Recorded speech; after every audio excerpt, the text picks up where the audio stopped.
Okay, so mineralogy changes depending on the temperature and pressure conditions of metamorphism. And we can use something called index minerals to determine metamorphic grade.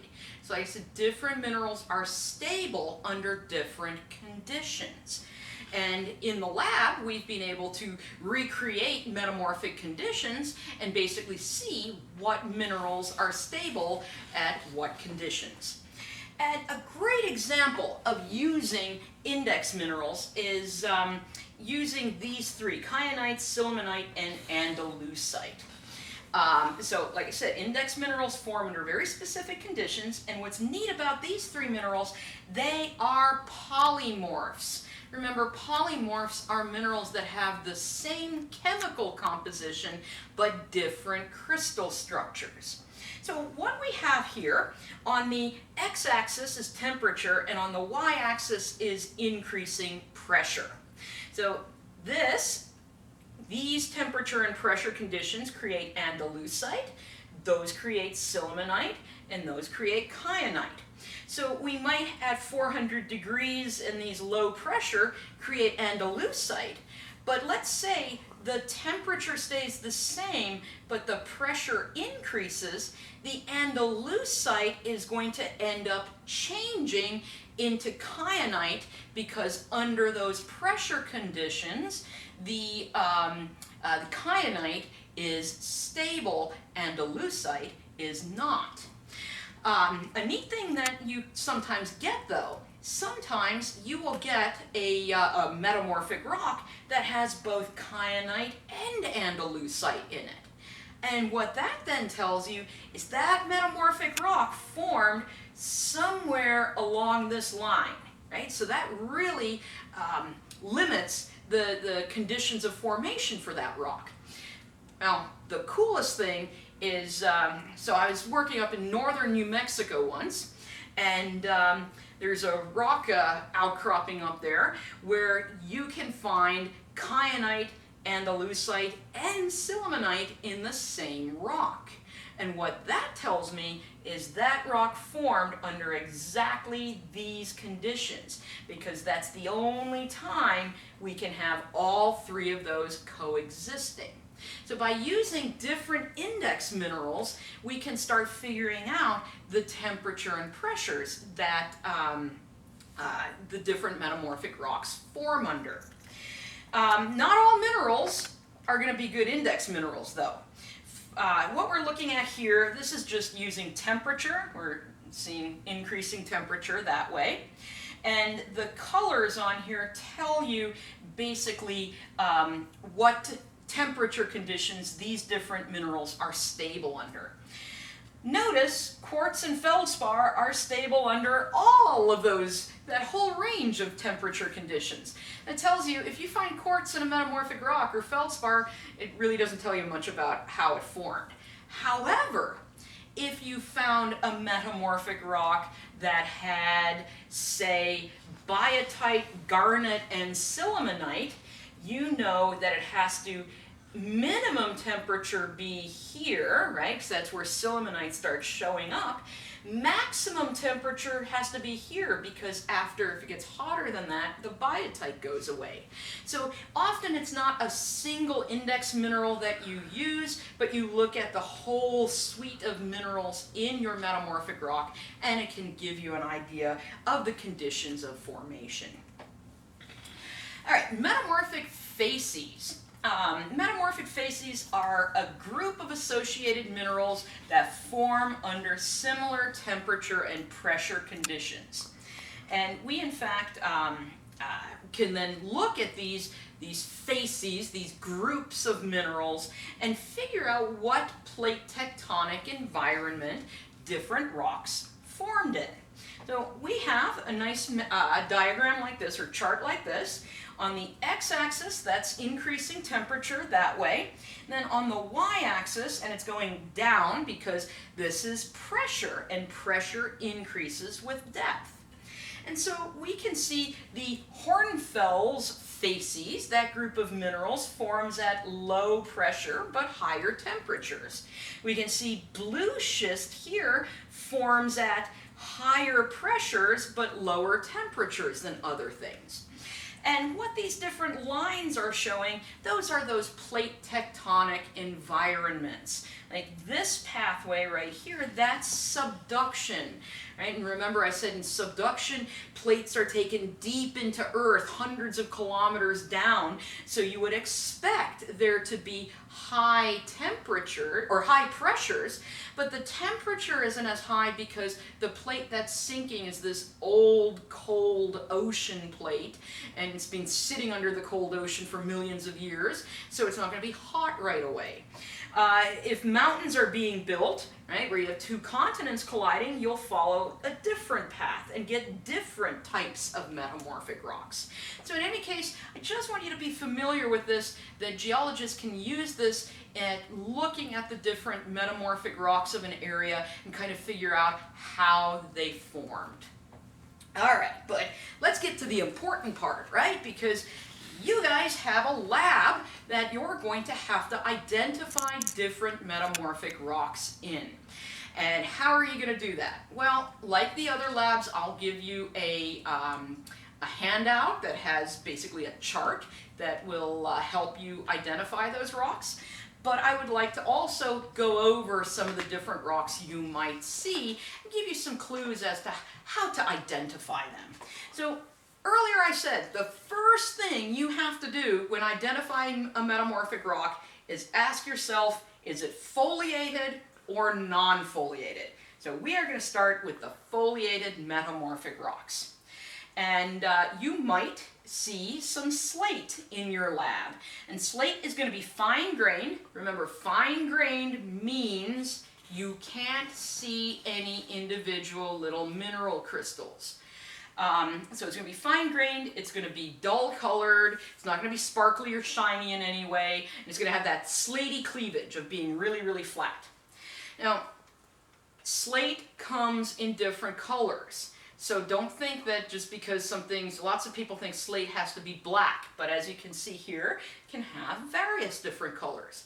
So if you see green or you see red or something like that, if it is fine-grained and has the slatey cleavage, it's going to be slate. Now similar to slate, but a little bit different, is something called phyllite.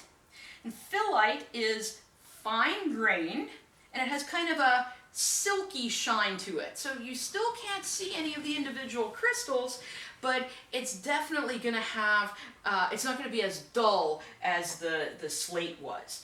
Notice here how it looks a little shiny, but you couldn't really point out a single muscovite piece or so. Now we also can have schist. And schist is going to be medium to coarse grained, so now you're going to start seeing some of the individual minerals.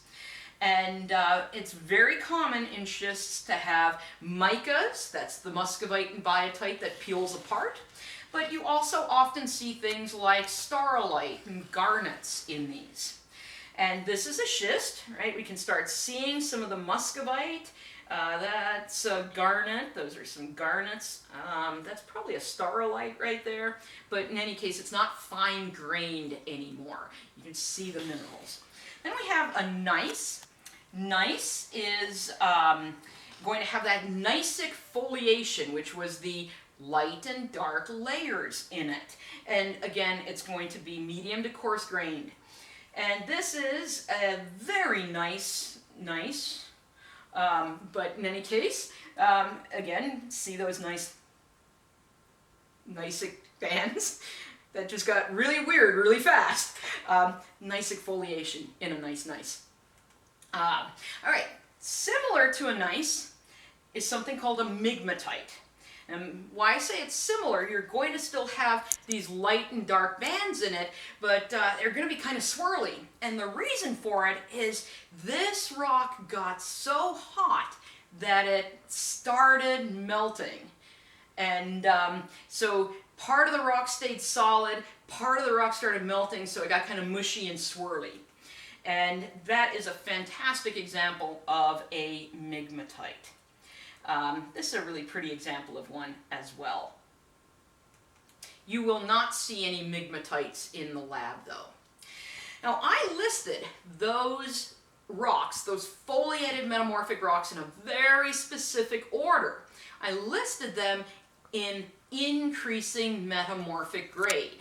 And the neat thing about those is the parent rock for all of those could be a shale. So you could start off with a parent rock like this shale, and a little bit of metamorphism, you get slate, a little more you get phyllite, a lot more you get schist, even more you get gneiss, and then if it starts partially melting, you get that migmatite.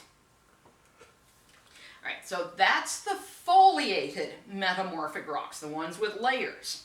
Now we're going to take a look at the non-foliated metamorphic rocks and what each of these looks like. So one of the ones you will see in lab is called a quartzite, and it's called a quartzite because it's pretty much mostly made from quartz. So how do you tell that you have quartz? It can scratch glass. And in many quartzites, because the parent rock is a quartz sandstone, you can still see those like little grains of sand inside them. And what's also neat about these is sometimes the sedimentary structures that were originally in the sandstone, like those ripple marks right there, end up getting preserved in the quartzite. And so that's quartzite with some ripple marks in it. And that tells me that, and those are symmetric ripple marks, so that tells me originally that rock was horizontal and it was at a beach. Then we had a mountain building event that tilted those rocks up on end and also turned them into quartzite from quartz sandstone. Now it can be easy to mistake just by looking at quartzite and marble. You know, they actually both look very similar. But marble is mostly made from calcite. And calcite reacts to acid and cannot scratch glass. So if you're like, I don't know, maybe I have a quartzite, maybe I have a marble, the easiest way to figure out what you have is drop some acid on it. If it bubbles up, it's going to be marble. Now, many people think marble has to be white because lots of marble statues are white. But marble can come in all kinds of different colors. This is a piece of marble where we have white, and we have kind of a greenish gray, and we have a pink, and it just really depends on what kinds of impurities are in there to create the different colors. All right, hornfels. Hornfels is a metamorphic rock that's often created if you have contact metamorphism of like a mudstone or a shale. And there's not much I can say about it because it's a really sort of boring, ugly gray rock. I shouldn't say that. I feel bad, but really, it's fine-grained, it's dark, it's dull. There's not much special about it. That's hornfels. All right, anthracite. Anthracite is what you get when coal is metamorphosed. It's going to be fine-grained. It's going to be black, it's going to be shiny. Sometimes it almost looks like obsidian because it also has conchoidal fracture to it. That's anthracite. It's also going to feel very lightweight. Greenstone. Greenstone gets its name because it has a lot of greenish minerals in it. And you're going to see kind of greenish gray to black minerals that make up this greenstone. The parent rock is basalt or gabbro, mafic igneous rocks. And that's what greenstone kind of looks like. It has this sort of green tint to it and just a bunch of different minerals in there. Make sure you don't mistake greenstone for serpentinite though, because serpentinite is also green. But serpentinite contains serpentine group minerals. And these tend to be a bit more elongate, and so you're going to have these longer minerals than you would see typically in the greenstone. Here's some very nice serpentinite. You will also see what's called a metaconglomerate, and it's what happens when a conglomerate gets metamorphosed. And you will see individual clasts in there. Remember, the clasts are like the little pebbles or cobbles that make up the conglomerate. So you might ask yourself, well, how do I tell the difference between a metaconglomerate and a regular conglomerate, like a sedimentary one? Well, if you break it, and the rock breaks around the pebbles or cobbles, it's a sedimentary conglomerate. If it goes through the pebbles or cobbles, then it is a metaconglomerates. Also, in many cases, metaconglomerates, the pebbles will be kind of squished because of some of the pressures involved in metamorphism. This is a nice metaconglomerate. You can see the different pebbles inside there. All right, amphibolite. Amphibolite's going to be a medium to coarse-grained black rock, and sometimes it'll have some garnet in it as well. So it'll be kind of a dark-colored rock that occasionally you'll see some garnets. Garnet is a very common metamorphic mineral. You see it in a lot of different rocks. And this is a nice amphibolite. We have the black amphibole minerals, some feldspars, and some garnets in there. And then last but not least, we have one of my favorite rocks, which is called eclogite. Eclogite's another one of these green rocks, but back when I was in college, we called it the Christmas rock because it's red and green. You have green pyroxene, called omphacite, and red garnets in it. And so it's a very, very pretty rock. There's a nice eclogite. There's our green and our red, our Christmas rock. So remember, you've got 3 different rocks that can be green. Just make sure you look at some of the subtle differences to be able to identify between those. All right, so that brings us to the random picture of the day. That is me in northern England standing on Hadrian's Wall. Hadrian's Wall was built by the Romans. It crosses the north of England.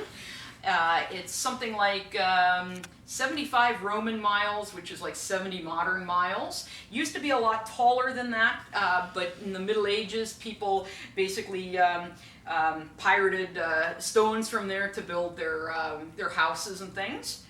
But in any case, it was built, like I said, by Emperor Hadrian, because when he became emperor, he decided the area ruled by Rome that's what's going to be ruled by Rome. We're not going to spread any farther. Those are going to be the boundaries of our empire. And so he started building walls along the boundaries of the empire that he inherited.